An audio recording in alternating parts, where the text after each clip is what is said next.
Ya, Assalamualaikum warahmatullahi wabarakatuh. Nah, kali ini kita akan membahas tentang fluida dinamis. Apa sih fluida dinamis itu? Nah, jadi fluida itu ada yang diam, ada yang fluida bergerak. Nah, fluida yang diam kita pelajari fluida statis, untuk yang diam dan bergerak, kita akan pelajari di fluida dinamis. Jadi kalau kita asumsikan bahwa ada fluida yang bergerak, berarti fluida tersebut akan melintasi sebuah lintasan tertentu. Lalu seperti apa lintasannya yang akan kita tinjau dalam pembahasan kali ini. Dari sini nanti kita akan ketemu yang pertama adalah persamaan kontinuitas. Nah, atau aliran fluida yang bergerak pada pipa. Yang perlu kita ketahui adalah tidak semuanya pipa itu memiliki luas penampang yang sama. Ada yang luas penampangnya kecil, ada juga yang luas penampangnya besar. Sebagai contohnya gambar yang ini. Ada pipa berluas penampang besar, misalnya dengan A1 dengan aliran fluidanya V1. Nah, kedua ini adalah luas penampang yang besar.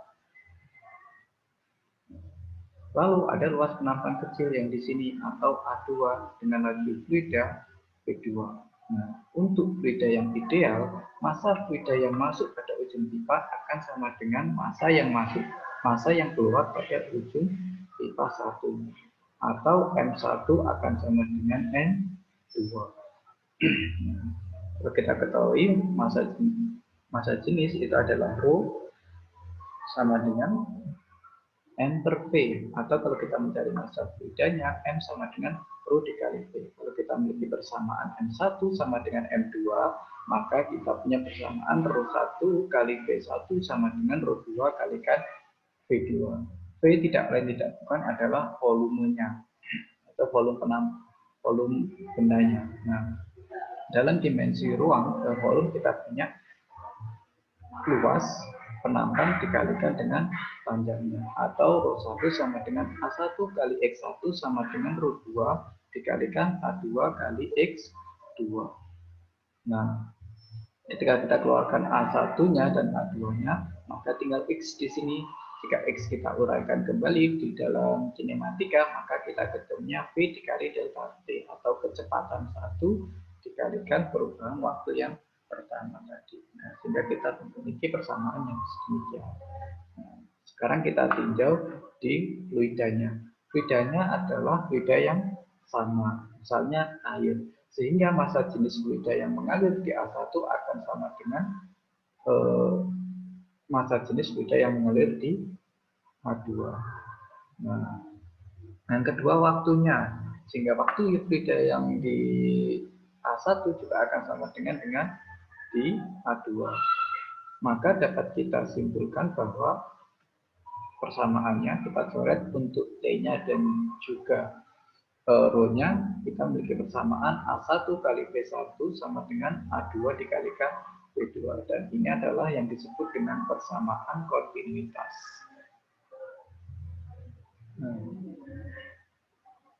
Dari persamaan tadi, maka kita bisa simpulkan bahwa kelajuan fluida yang ternampakkan berbanding terbalik dengan luas penampang, di mana pada pipa fluida yang ini. Nah, perkalian antar luas penampang A dengan laju fluida V akan sama dengan debit, atau juga dinyatakan dalam volume persatuan waktu, atau V sama dengan V dikalikan delta T, atau A kali V. Nah, dengan satuan meter kubik per second. Oke, untuk kontinuitas kita lanjut ke persamaan berikutnya, atau asas Bernoulli. Nah, di mana Bernoulli dulu mengatakan bahwa pada pipa horizontal, pada bagian yang kelajuannya paling besar, tekanannya paling kecil, dan pada bagian kelajuan yang paling kecil, maka tekanannya disitulah yang paling besar.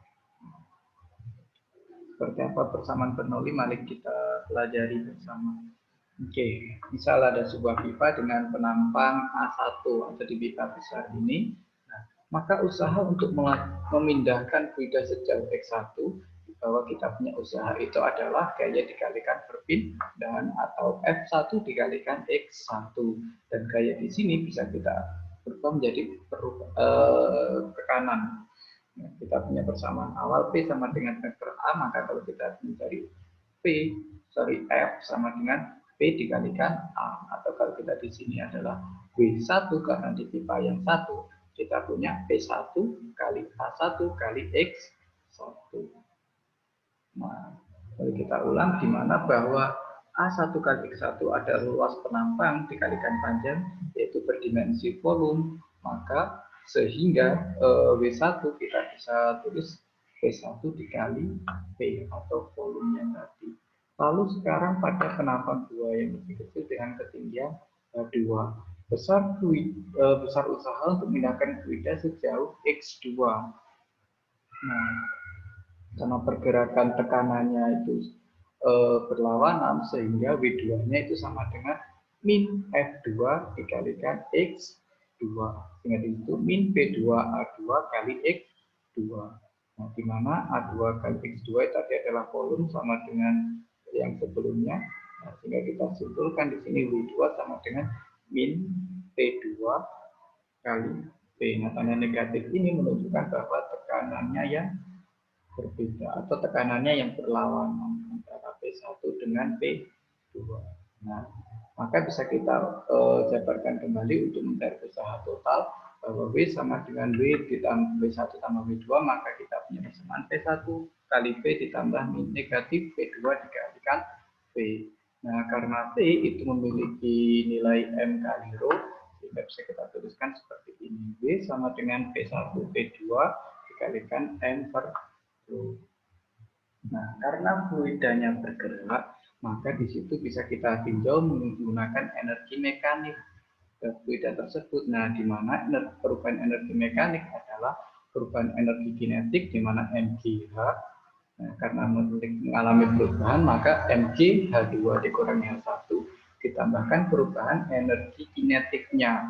Nah, di sini karena mengalami perubahan, maka kita punya setengah m V2 kuadrat min V1 kuadrat.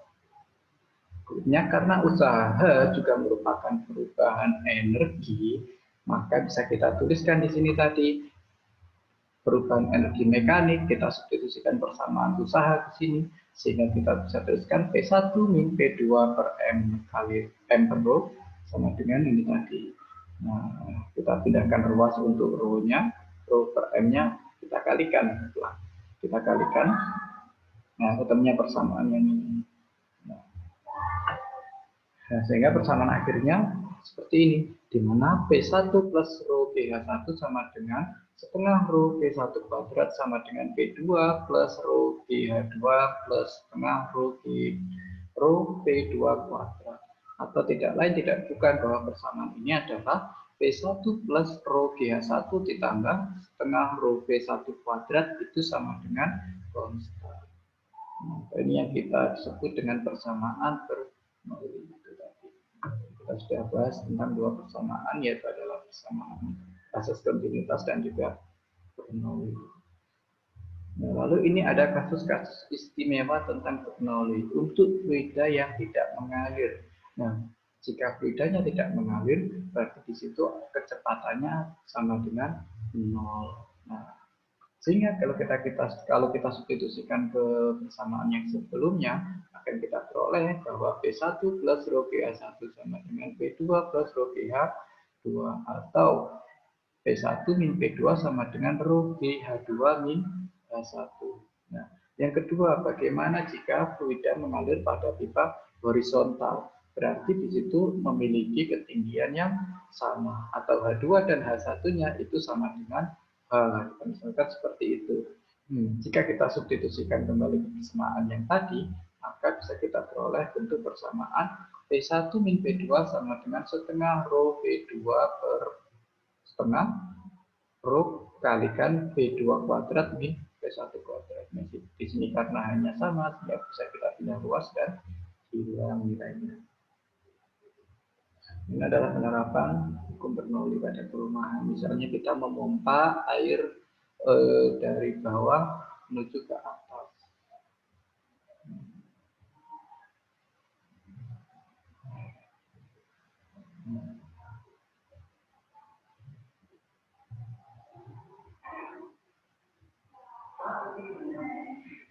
lalu menentukan pada kecepatan dinding tabung atau teorema Torricelli. Nah, seperti apa? Mari kita pelajari. Ketika kita mengukur sebuah tabung yang ada lubang di bawahnya, maka tekanan udara yang di atas ini akan sama dengan tekanan udara yang masuk melalui lubangnya. Atau P0-nya akan sama, P0 yang di sini akan sama dengan P0 yang di sini. Dengan acuannya adalah ketinggian fluida dari permukaan hingga ke dasar. Nah, dan di sini ada H2 V2. Nah, perlu diketahui di sini jika H1 sama dengan H, maka H2 adalah sama dengan 0 karena ada di dasar atau pada titik acuan. Jika P1 di sini tekanan kecepatan udara di sini diabaikan, maka V2-nya dan V2 sama dengan P, maka dari persamaan yang tadi bisa kita rubah menjadi P0 sama dengan rho GH plus setengah rho kalikan 0 kuadrat karena P1-nya sama dengan 0 tadi dan P0 ditambah rho GH0 atau H2-nya ini tadi sama dengan 0 ditambah setengah rho P kuadrat. P2-nya bernilai P, tidak lain tidak bukan kita memiliki persamaan karena P0-nya sama kita coret, maka P kuadratnya sama dengan 2GH atau P-nya kecepatan fluida saat dia mengalir atau dia mengalami kebocoran di sini, mengalir di sini, itu sama dengan akar 2GH. Nah, jika luas penampangnya memiliki lubang sebesar A, maka debit fluidanya yang kita tinggal mengalihkan P dikalikan A atau P-nya kita masukkan ke sini sama dengan A dikalikan akar 2GH. Untuk berikutnya ada venturimeter. Nah, ini alat untuk mengukur kelajuan zat cair. Yang pertama ada yang tanpa manometer, yang kedua dengan menggunakan manometer. Ini kita sebut dengan manometer. Yang pertama venturimeter tanpa manometer. Kita memiliki dua aliran di sini yang seperti pada asas kontinuitas tadi. Nah, bahwa P1 dan A1 P1 di sini itu nanti akan sama dengan gerak yang di sini ada di pipa yang kecil. Di sini ada perbedaan ketinggian zat cair sebesar K. Maka di situ kita pada perbedaan ketinggian tersebut kita memiliki P1 min P2 sama dengan setengah rho P2 kuadrat min P1 kuadrat. Lalu berdasarkan persamaan kontinuitas yang awal tadi kita punya bahwa P1A1 sama dengan P2A2 sama dengan P1A1. Nah, kalau kita mencari P2 sehingga A1-nya kita pindah. Kalau kita substitusikan ke persamaan yang ini tadi, ketemunya adalah P1 min P2 sama dengan setengah rho A1 per A2 P1 kuadrat dikurangi P1 atau persamaan akhirnya seperti itu. Lalu perbedaan tinggi zat cair pada tabung vertikal atau dengan ketinggian H. Sehingga P1 min P2-nya itu kita masukkan ke persamaan yang tadi sama dengan rho GH. Nah, jadi rho GH itu sama dengan setengah rho P1 kuadrat dikalikan A1 A2 kuadrat min 1. Nah, ini tadi P1-nya bisa kita keluarkan secara persamaan menjadi seperti ini. Nah, lalu jika yang kita cari adalah kecepatannya, maka kita tinggal rubah. Kita kalikan silang saja. 2-nya kita kalikan sini dan kita rubah nilai A-nya menjadi ke bawah. Nah, ketemu P1-nya sama dengan akar 2GH per A1 per A2 kuadrat min 1. Atau debitnya dengan luas penambang sebesar A1 kita bisa kalikan A1 dikali P1. Ketemu persamaannya seperti ini. Oke. Yang berikutnya ada venturimeter dengan manometer. Mari kita pelajari. Nah, bedanya di sini adalah terdapat dua jenis zat, di mana ada rho dan rho1. Kita perhatikan di sini. Nah, Kita tidak akan lepas dari peranan hukum Pascal, bahwa tekanan yang masuk akan menyebar ke segala arah dengan besar yang sama, di mana tekanan di kaki kiri PN akan sama dengan tekanan di kaki kanan PN, atau di sebelah sini. Nah, atau PN sama dengan PN. Jika kita uraikan kembali, maka kita punya PN itu sama dengan P1 dikalikan rho G kali Y ketinggian fluida yang satu sama dengan P2 dikalikan rho G Y dikurangi H, karena ini ketinggiannya sebesar ini, ketinggiannya sebesar ini, ketinggi ini dari permukaan fluida yang tinggal dalam venturimeternya, sehingga kita punya Y min ditambah rho aksen dikalikan GH atau fluida yang kedua ini, atau jenis fluida yang kedua. Nah, sehingga di sini kalau kita rubah P-nya ke sini ketemunya seperti ini. Atau delta P sama dengan rho aksen GH min rho GH. Nah, kita bisa mensubstitusikan persamaan yang sebelumnya. Nah, bahwasanya delta T itu sama dengan setengah rho P1 kuadrat dikalikan A1 per A2 kuadrat min 1. Mari kita substitusikan ke sana, ke sini, sehingga nanti ketemunya adalah P1 sama dengan 2 rho aksen min rho dikalikan GH per rho dikalikan A1 per A2 kuadrat min 1. Ya, rho ini adalah massa jenis fluida di venturimeter yang ini tadi, sedangkan rho aksen itu massa jenis fluida di dalam manometer. Di sini ada dua jenis fluida. Nah, ini untuk mengukur gas pada tabung pitot. Misalnya di situ ada air raksa. Nah, dengan ketinggian H dari permukaan, maka tekanan di kiri manometer akan sama dengan aliran gas PA. Ini sesuai dengan yang awal tadi. Nah, lalu kelajuannya di sini kita lihat kelajuan di A itu sama dengan PA. Di sini ada laju gas atau sama dengan V. Kita asumsikan seperti itu. Dan lubang kanan manometer tegak lurus terhadap aliran gas, sehingga laju gas di B itu sama dengan 0. Lalu bagaimana tekanannya? Tekanan manometer akan sama dengan tekanan di B, sedangkan A dan B sama tinggi, sehingga hanya kita asumsi hanya sama, memiliki ketinggian yang sama. Nah, sehingga kita memiliki persamaan PA sama ditambah setengah rho PA kuadrat sama dengan PB plus setengah rho PB kuadrat. Karena PB-nya sama dengan 0, maka persamaannya tinggal ini. Nah, tidak lain tidak bukan, kita punya PB min PA sama dengan setengah rho P kuadrat. Lalu beda tekanan hidrostatis air raksanya pada ketinggian H seperti apa? Ya, kita masukkan kembali dari persamaan yang awal bahwa PB min PA sama dengan rho aksen GH, kita substitusikan ke sini. Nah, kembali ke termnya ini tadi, setengah rho P kuadrat sama dengan rho aksen GH, atau P kuadrat sama dengan ini tadi. Nah, secara matematis bisa tulis P sama dengan akar 2 rho aksen GH per rho. Dan pengertiannya bahwa P adalah bajuan gas, rho aksen adalah massa jenis raksa dalam manometer, rho adalah massa jenis gas, dan H adalah perbedaan tinggi raksa di dalam manometer atau ini tadi. Oke. Nah, yang berikutnya adalah pesawat terbang. Kita gunakan prinsipnya adalah prinsip Bernoulli. Bagaimana pesawat tersebut bisa terbang? Mari kita pelajari. Nah, ada beberapa yang perlu kita pertimbangkan adalah gaya angkat pesawat, lalu ada gravitasi, ada dorongannya, mesinnya yang ada di sini, dan juga ada gerak hambatannya, nah, gaya hambatnya.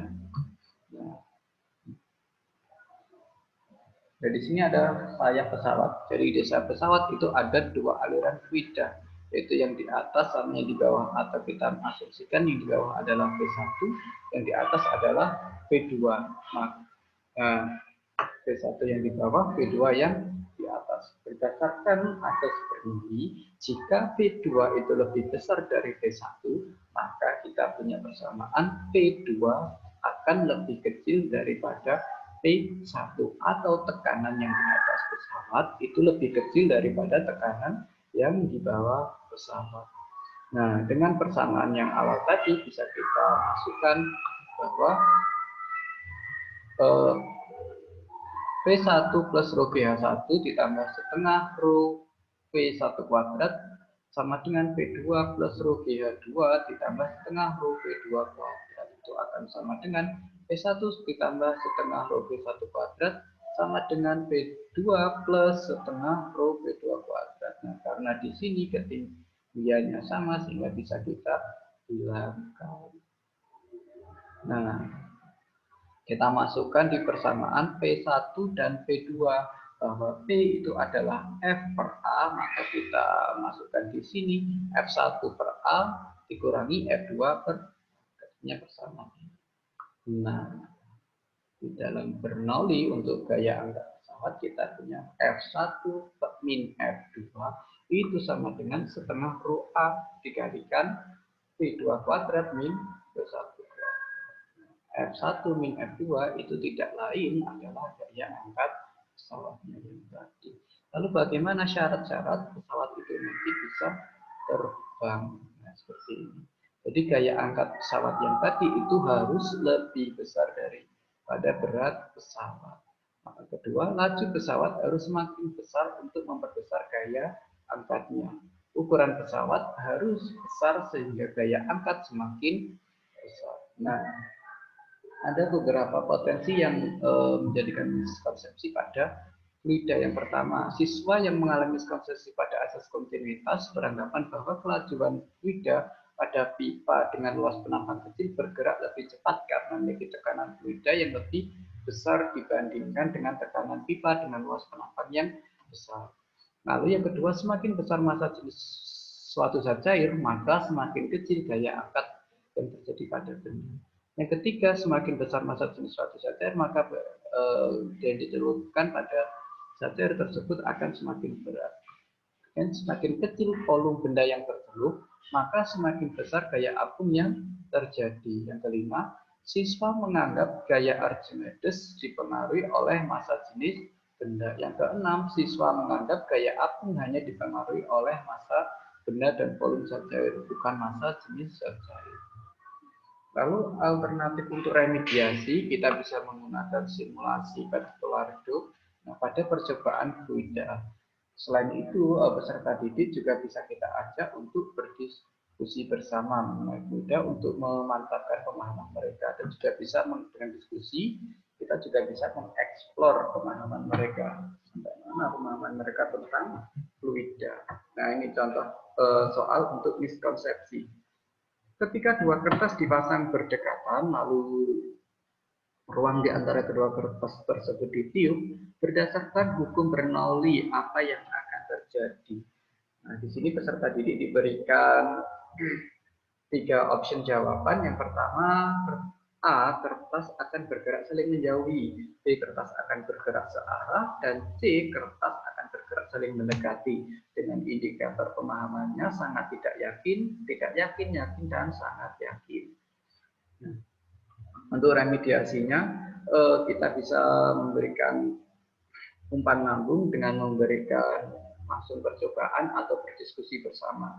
Dengan jawaban C, kertas akan bergerak saling mendekati. Sesuai hukum Bernoulli di atas, semakin cepat fluida mengalir, maka semakin kecil tekanan fluidanya.